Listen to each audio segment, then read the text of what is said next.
non waxuma ñu libéré de j'ai pas dit. mais lan nga Lat Diop dañ ko njëkk a téye mu def 6 mois soo defee 6 mois su procureur deful réquisitoire supplétif da nga war a génn waaw wala déet mu def réquisitoire supplétif wala juge la waaw déglu rek mu def réquisitoire supplétif moo tax mu toogaat ci kaso bi def fa 1 an yu teg boobu ñu ngi mener enquête sur les comptes de Lat Diop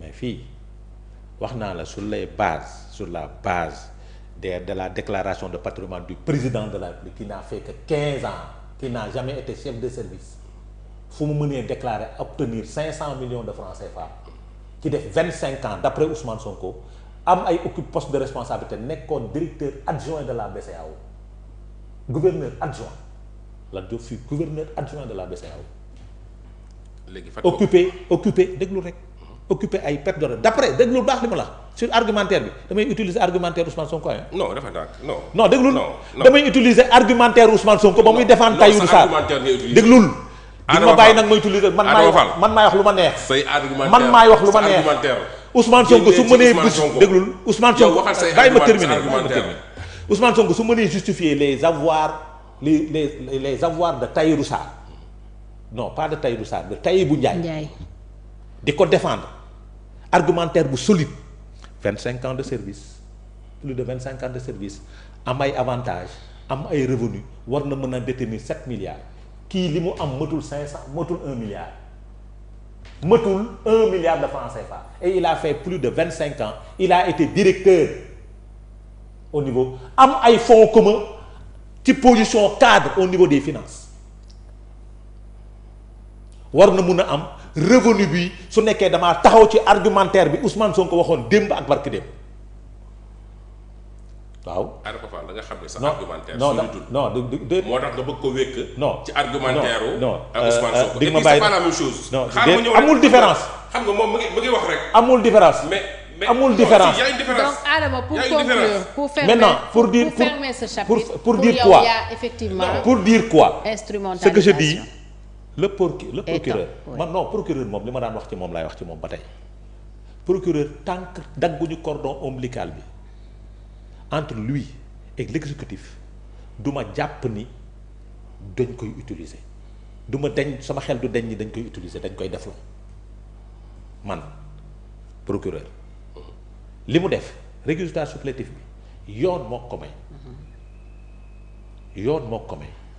mais yoon mun na ko may te mu bañ ko def teg ko ci ay argumentaire parce que am na fi foo xamante ni bañ na liberté provisoire nit te tegu ci ko sur te bind ko un procureur bañ na fi la liberté provisoire de Azoura Fall te bind ko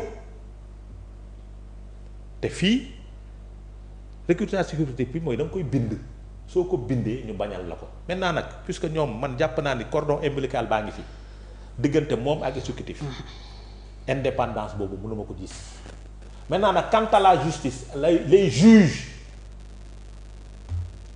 sièges assises yi man pour man ils sont indépendants te loolu moom moo mës a nekk sama kàddu démb ak barki démb te nit mënu leen soppi donc nag procureur puisque ci exécutif bi la bokk te exécutif bi ñoo ñu waxoon ne mën naa ko ne jàppal diw mu jàpp diw kooku dañ koy defloo donc on ne peut pas enlever en nous le fait qu'on manipule une partie de la justice parce que pour éviter de dire la justice une partie parce que le parquet aussi fait partie de la justice. bien sûr.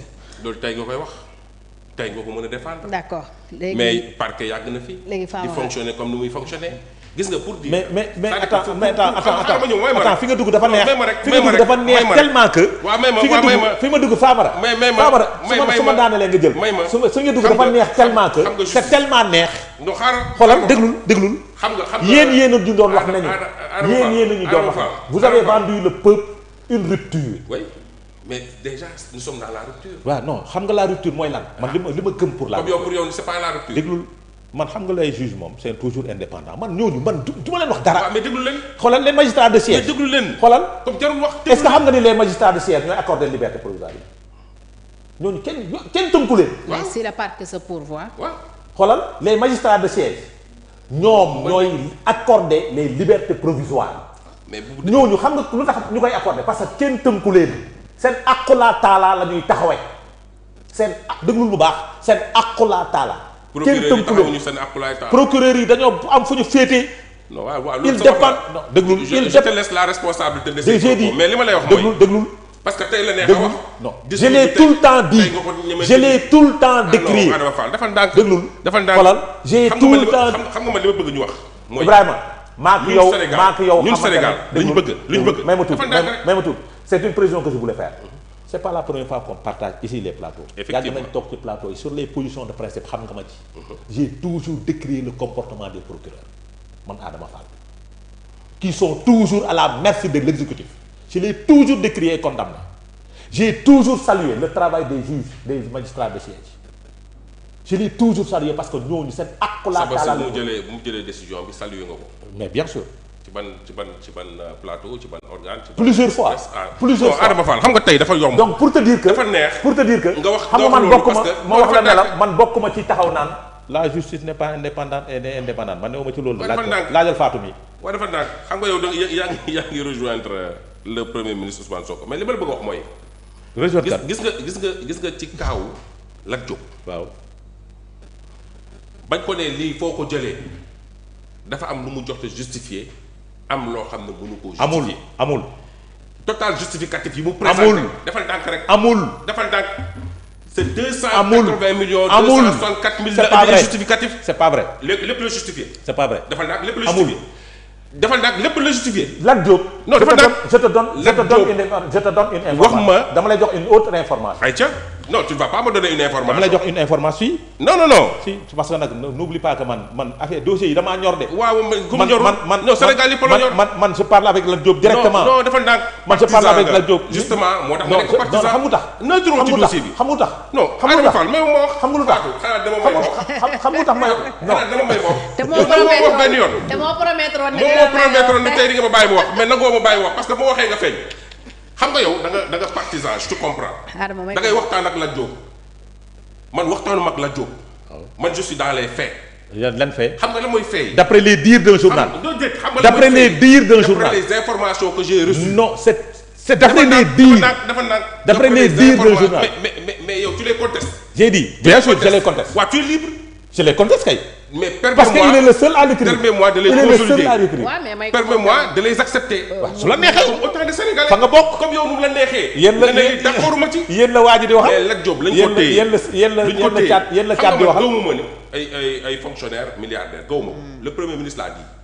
gëmu ko parce que fonction publique. xanaa ba mu koy défendre keroog moom. dafa naan ba mu koy défendre ci télé Pape Alé Niang boobu la koo fàtte. man dafa naan ñëpp xam nañ fonction publique payoor yi nan la tëddee. waaw ba ci fonds commun yi. waaw xam nañ nan la tëddee. donc warulaa may milliards nga am ay milliards bu dee yaa ngi dund normal. nekk fii Sénégal. waaw ba pare beneen bi mooy. xam nga ni législation fonction publique da lay tere yow en tant que fonctionnaire. ngay exercer beneen métier bu bokkul ak. loolu yàgg naa ko wax. comprendre nga léegi nag ñun mënuñu accepter ni.